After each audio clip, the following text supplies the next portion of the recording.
Ya, selamat sore semuanya. Kembali lagi bersama saya Dr. Benny Bulur SH Make. Seperti kita tahu, saat ini kami sudah melakukan kasasi ya untuk kasus Vikasa ya, Vikasa Group. Jadi seperti kita tahu, saya sedang melakukan upaya hukum ya, upaya hukum baik terhadap PT Tiara, PT Wahana maupun kepada Bapak Agung Salim secara pribadi, di mana saya sudah melakukan permohonan kasasi untuk memohon pilot, di mana kami memiliki strategi kalau pilot kita dikabulkan maka otomatis dua perusahaan plus satu pribadi dari glorifikasi tersebut menjadi di bawah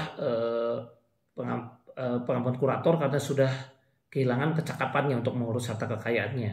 Nah saat itu kurator bisa melakukan suatu audit ya apabila dirasa ada yang tidak fair dari perusahaan-perusahaan itu, apalagi udah ada terbukti dugaan cuci uangnya.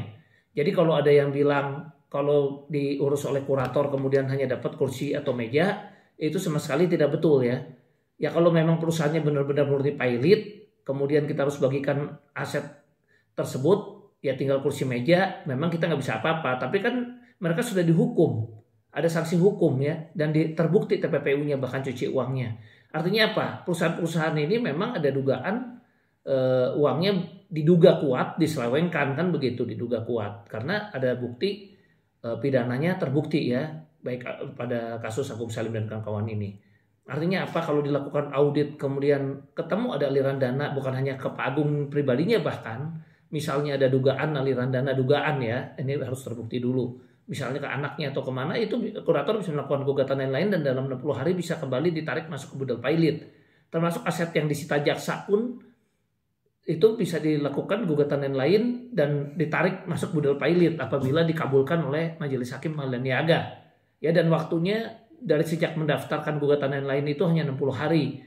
Jadi teman-teman hati-hati juga dengan jebakan Batman ya, karena kalau ada katanya dari Vikasa Group diduga katanya bisa dapat ya suatu jaminan dari perusahaan lain dan sebagainya. Nah kalau perusahaan itu kebetulan dananya pun ada dugaan dari hasil dugaan cuci uang, ya kurator bahkan juga bisa melakukan gugatan lain untuk melakukan sita terhadap aset-aset daripada perusahaan itu.